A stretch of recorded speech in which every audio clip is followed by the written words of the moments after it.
Divertissez vos émotions avec le Casino 2000 de Mondorf-les-Bains. Bonjour à toutes et à tous, je suis ravie de vous retrouver pour ouvrir avec vous cette nouvelle boîte à malice.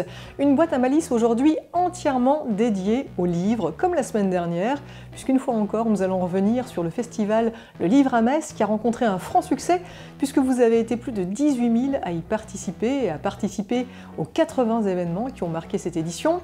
Et moi je vous propose aujourd'hui d'aller à la rencontre de deux auteurs, l'écrivain Hugo Boris qui signe le magnifique Débarqué chez Grasset, et puis également l'auteur et illustrateur Emmanuel Lepage qui lui signe Cache-Cache Bâton paru chez Futuropolis. Et puis je suis également allée à la rencontre de quelques écrivains pour leur demander si écrire donnait le vertige. Pour savoir quelle est la réponse, ouvrez la boîte à malice. Bienvenue.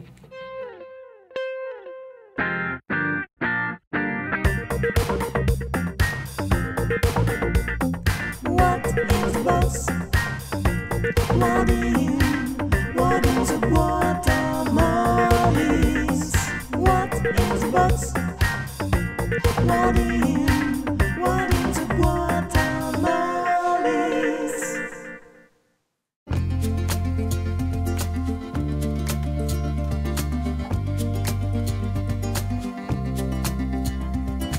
Hugo Boris, bonjour. Bonjour. Merci beaucoup d'être à mes côtés. Vous venez de participer à une table ronde Vertige de la création, les manifestations littéraires, enjeux essentiels pour le livre. En l'occurrence, vous êtes présent ici au Livre à Metz pour dédicacer, entre autres, votre dernier livre, Débarqué, on va en parler dans quelques instants. Vous nous confirmez l'importance d'une manifestation comme celle-ci ? Oui, alors, moi je suis dans mes livres, ceux que je lis, ceux que j'écris, et ça me fait un bien fou de sortir de chez moi, de rencontrer des gens, je vais repartir avec des livres, des conseils de lecture, des conseils de films qu'on va me mettre en demeure de voir, avec des confidences qu'on va me faire, parce que j'aime bien discuter avec les lecteurs. Et puis même parfois, et là on est vraiment dans le vertige de la création, ça m'est déjà arrivé récemment de repartir avec le sujet de mon prochain roman. C'est-à-dire que vous êtes invité pour une œuvre passée, et puis on vous fait le cadeau de vous offrir, pour ainsi dire, l'œuvre future. Oui. La lecture, ça sert à quoi ? Si on devait débattre, mais rapidement pour vous. On va pas passer 3 heures dedans. Surtout lire et écrire. Alors, Umberto Eco, il avait une formule formidable pour résumer ça.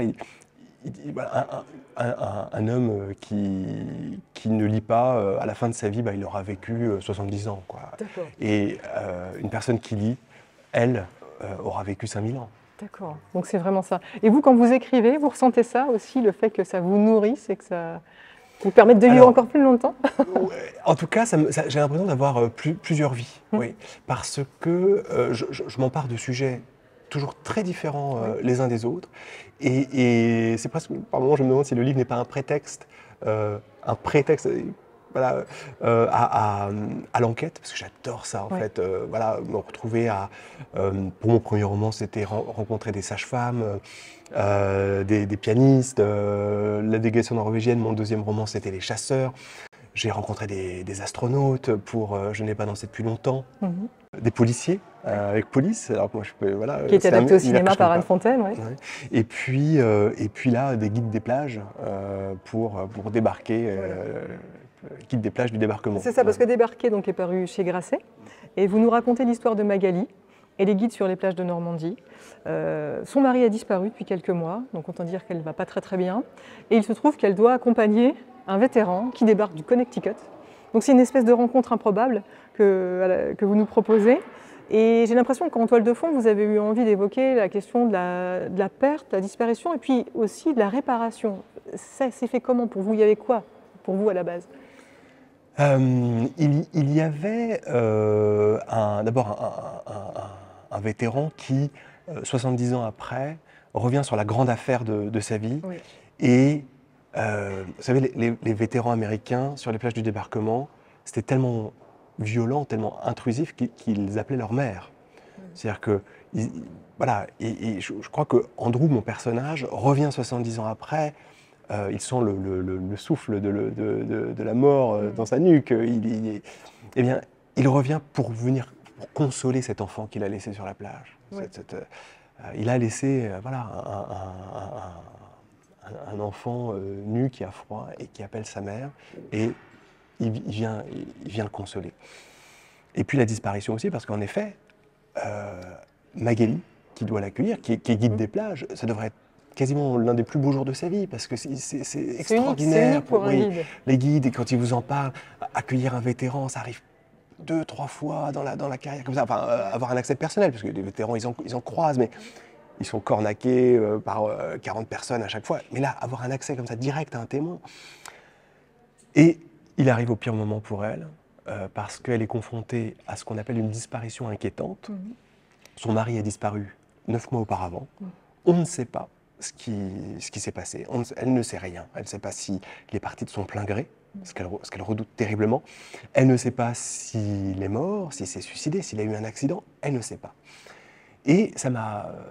J'ai découvert, à l'occasion de la préparation du livre, un phénomène de société que je méconnaissais complètement, qui est le phénomène des disparitions inquiétantes. Alors, on connaît le phénomène des évaporations au Japon, en général, les évaporés.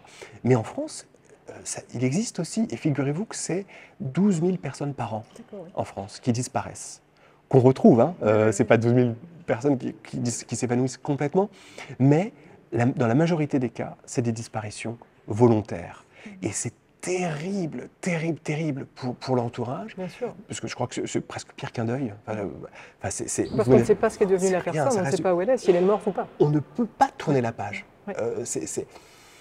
Et donc voilà, c'est cette rencontre et comment ils vont s'aider l'un l'autre. Une rencontre salvatrice. Oui, mais alors au départ... mais oui, qui ne part pas sur ça part pas sur de bonnes bases. Et ça, tout ça sur fond de débarquement. Et il y a toujours dans votre écriture cette touche cinématographique quand même qui est très forte. D'ailleurs, ça commence avec une ouverture à la Spielberg. On est vraiment dans un film avec vous. Et ça, vous avez cet art de nous embarquer. Il se trouve que vous avez fait des études à l'Huile Lumière, à Paris, que vous réalisez des courts-métrages également. Donc le cinéma, la littérature, ça s'imbrique chez vous? Oui, alors ça va s'imbriquer, mais pas forcément au même endroit. Il y a un point de... une pierre de touche sur la dramaturgie. La dramaturgie est vraiment au cœur du cinéma et d'autres arts, mais les règles de dramaturgie sont extrêmement bien maîtrisées, connues des scénaristes, des cinéastes, finalement assez peu des écrivains, par les écrivains et même par les éditeurs. C'était une surprise, moi, de découvrir ça. Et par contre, j'espère que les sensations qu'on ressent en lisant Débarquer vont plus loin encore que celles qu'on peut ressentir devant un film, parce que le cinéma est audiovisuel. On a des sons, on a des images, mais la littérature, les 5 sens sont mobilisés, sont à recréer. Et on peut, dans Débarquer, je l'espère, avoir froid avec Andrew, avoir les remontées de salive dans la gorge. Enfin, je crois que c'est la force de la littérature, c'est que les sens sont à recréer. Et c'est vraiment le cas, c'est vrai qu'on est complètement embarqué dans cette histoire et du début jusqu'à la fin. Il a fallu pour vous documenter énormément, vous enquêter comme un dingue en amont. Voilà, les 40 pages que vous évoquez qui ouvrent le livre sur le débarquement, c'est peut-être les 40 pages qui m'ont demandé le plus de travail dans ma vie. Et bah oui, alors donc je suis allé rencontrer les guides des plages, je suis allé en Normandie. Et j'ai découvert à cette occasion quelque chose d'incroyable. Et c'est aussi c'est ça que vous apporte l'enquête, c'est-à-dire que vous souffle des idées que vous n'oseriez pas avoir. Par exemple, et c'est l'une des idées qui est à l'origine du livre, j'apprends que plusieurs décennies après le débarquement, les vétérans américains, certains vétérans américains se repèrent mieux encore aujourd'hui dans le bocage que certains de nos guides. C'est-à-dire que le bocage normand, c'est un labyrinthe. Et en fait, on parle toujours du débarquement, mais on en oublie, et je l'évoque quand même pas mal dans le livre, la guerre de brousse qui s'en est suivie, la guerre du bocage, la guerre des haies, qui a été extrêmement traumatisante et bien plus meurtrière pour les Alliés que le débarquement lui-même, qui a été circonscrit dans le temps. En fait, il semblerait que les Américains aient été mal préparés à cette guerre-là, parce qu'ils s'attendaient à des haies basses, des haies qu'on pouvait franchir facilement, des haies à l'anglaise, qu'on trouve dans la campagne anglaise. Et d'ailleurs, ils se sont entraînés au débarquement en Angleterre. Et là, ils sont confrontés à des murs végétaux. Vous connaissez le bocage normand, c'est des murs infranchissables, avec des fossés, des talus. Ils résistent au bombardement. Vous pouvez bombarder des haies autant que vous voulez. C'est un tissu végétal qui est souple, qui résiste. Et donc, c'est une guerre au couteau qui s'est jouée dans le bocage. Chaque haie était propice à une embuscade. Ils ont perdu énormément d'hommes, au point qu'ils comptaient leur progression journalière, non pas en centaines de mètres, mais en nombre de haies conquises. Le débarquement, pourquoi vous y êtes intéressé, notamment à cette phase de la Deuxième Guerre mondiale? Qu'est-ce qui fait qu'à un moment, vous décidez de prendre... Alors, il y a cette envie de parler de la disparition, de ces disparus, des 12 000 disparus par an, etc. Et puis, il y a cette plage du débarquement. Pourquoi? Au tout départ, c'est une discussion avec mon oncle, qui est normand. C'était à Noël 2011, donc vous voyez, on est sur du temps long. Et il évoque comme ça, au détour d'une conversation, sans savoir du tout qu'il était en train de planter une graine, il évoque une agence de voyage à Bayeux, qui a une offre très originale, qui permet aux vétérans et à leurs proches de revenir en Normandie, à l'endroit où ils ont débarqué, et de reparcourir avec eux l'itinéraire depuis la plage jusque dans les terres. Donc un itinéraire touristique, tourisme de mémoire, cousu main.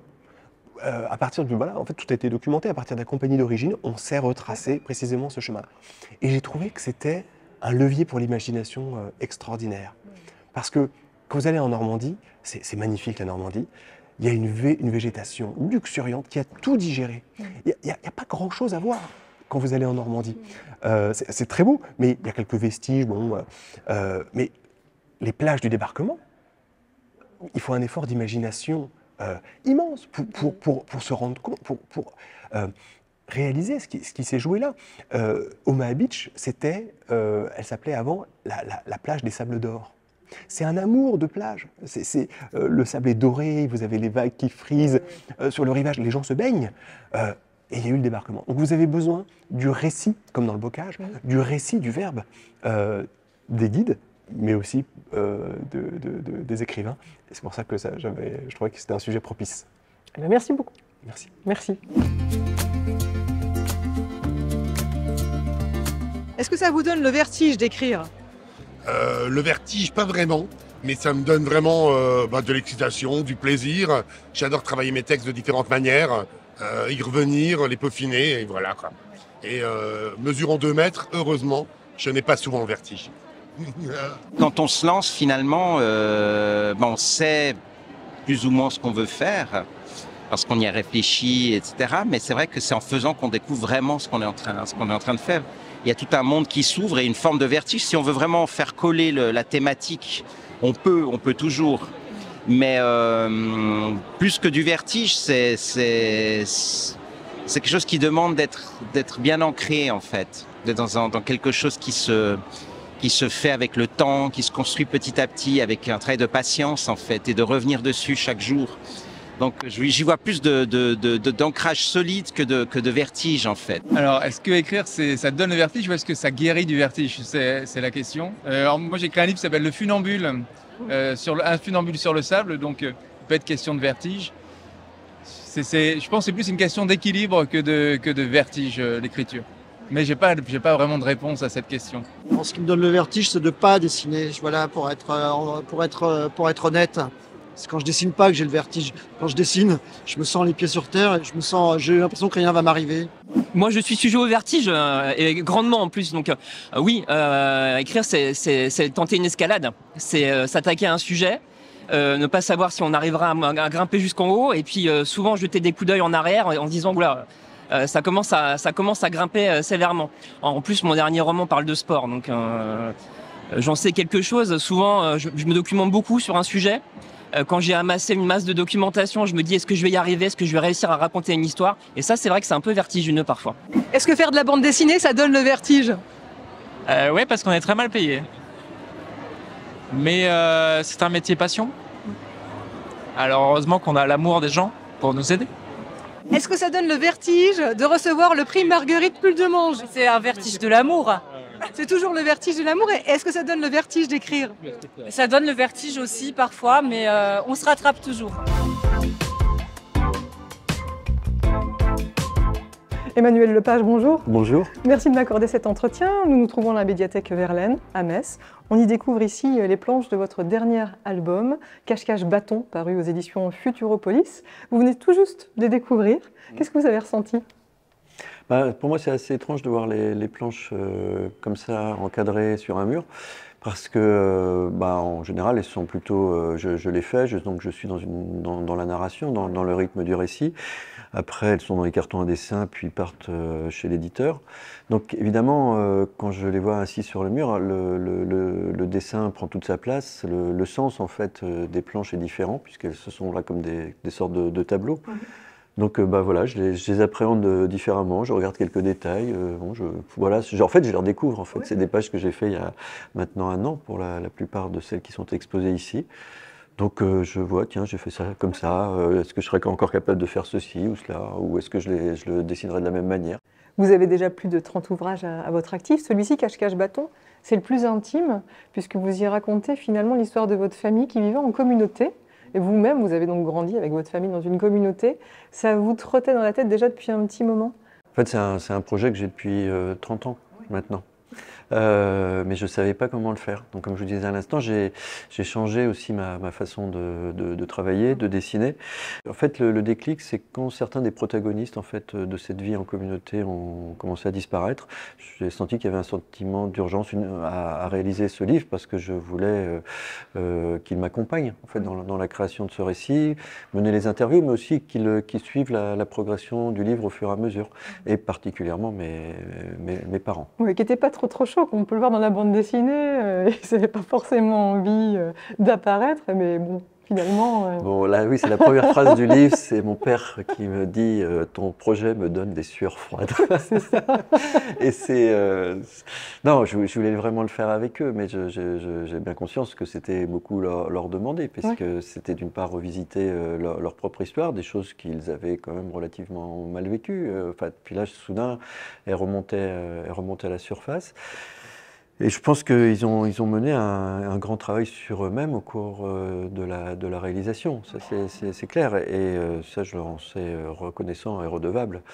Mais je l'ai fait avec beaucoup de bienveillance et d'amour, enfin d'écoute de ce qu'ils avaient à me dire. Mais effectivement, c'était pas simple pour eux. Mais aujourd'hui, maintenant que le livre est là, je crois que ça leur fait beaucoup de bien. Et il y a quelque chose qui se remet en marche, enfin, comme s'il y avait une vitalité qui était encore là, comme si on réalimentait encore quelque chose, et c'est ça qui est beau en fait. Et vous mesuriez pas, gamin, cette vie en communauté pour vous, elle vous paraissait naturelle, là où c'était rare, enfin en tout cas, c'est pas commun finalement? Effectivement, on avait une relation un peu particulière. Par exemple, on n'avait pas que nos parents comme référents adultes. On avait aussi d'autres parents. Vous viviez chez les uns et chez les autres, les portes étaient ouvertes. Alors, on avait une maison, chacun avait sa maison, mais on allait. Mais les portes étaient ouvertes chez les voisins. Oui, on ne frappait pas, on pouvait même rester manger. On rentrait à la maison le soir, pas tout le temps.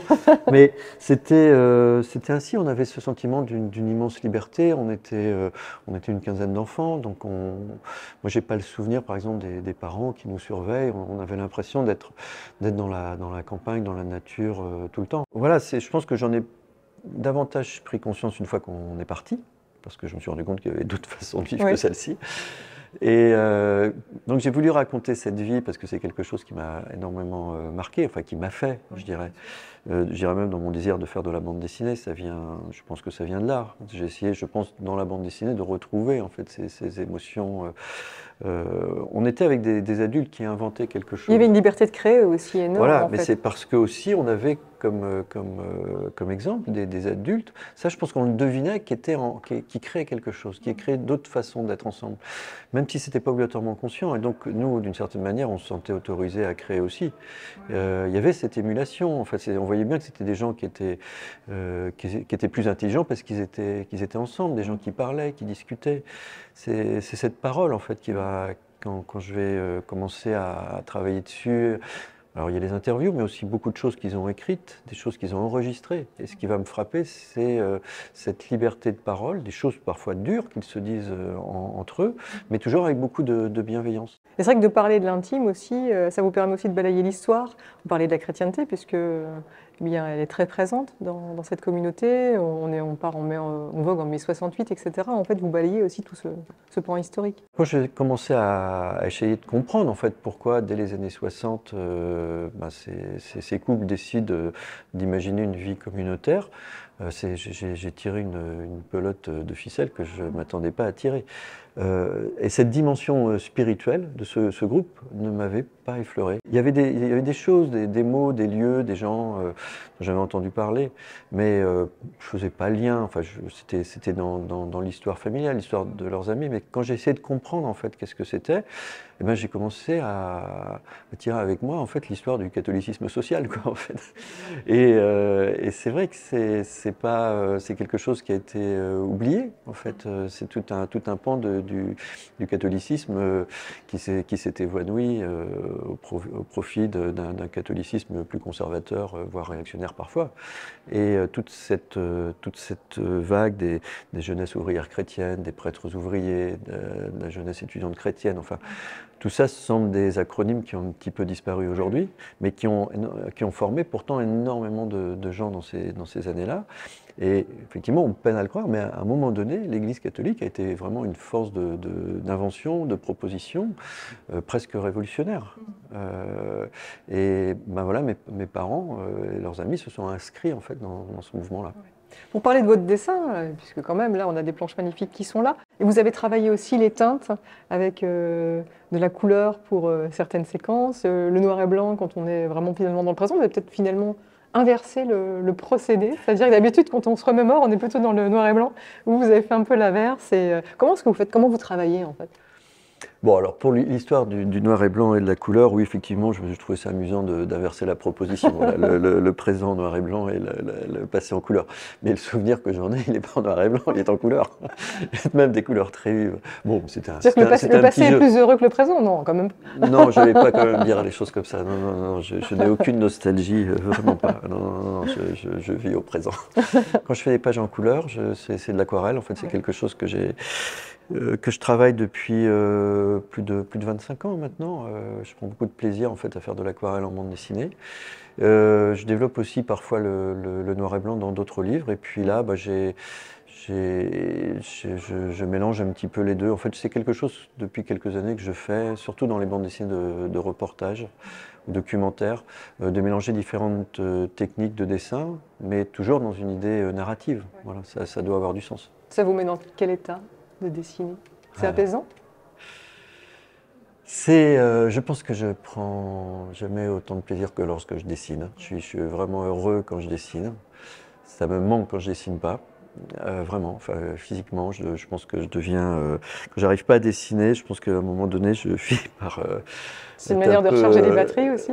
Ouais, enfin, j'ai besoin de créer. Voilà, ça, quand je dessine pas, à un moment donné, je suis un peu défait, découragé. Enfin, il y a des moments où voilà, j'en ressens ce besoin vraiment express. Enfin oui, je m'envisage pas de vivre sans dessiner, ce serait la mort pour moi. Après, c'est dur, hein, parce que on se pose toujours la question de savoir est-ce qu'on est encore capable de faire ça, est-ce que je serai à la hauteur. Il y a beaucoup d'exigences, il y a des choses que je sais plus faire. Mais je cherche toujours à renouveler toujours ce plaisir du dessin. Ouais, dessiner c'est ma vie. Ouais, ça me permet aussi de voir. En fait, je dirais le monde. Je pense que ça m'oblige à regarder, à être attentif pour pouvoir le retranscrire. Enfin, je dirais que la bande dessinée m'oblige. Voilà. Ouais. Mais d'ailleurs, le monde, les voyages et les gens. C'est ce qui vous intéresse, en fait, finalement, c'est peut-être le point central de votre travail. Ben, j'aime les gens qui cherchent, les gens qui doutent, oui, c'est dans le livre, la chanson d'Anne Sylvestre. J'aime les gens qui font, voilà. C'est les 3 piliers de la sagesse. Hein. c'est donner, faire et recevoir. Voilà. Bah, nous, on aime bien aussi les gens qui font, comme vous, et j'espère que vous allez en faire encore de très belles comme celle-ci. On est déjà à 30, donc il va encore y en avoir un certain nombre, j'imagine. On l'espère. J'espère. Merci beaucoup. Merci.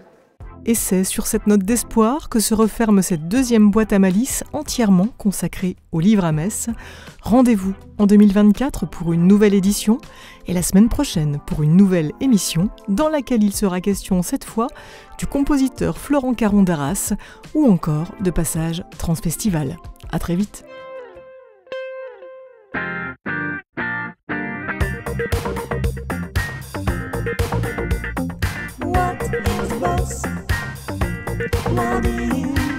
What is a boîte à malice? What is a box? What is a boîte à malice?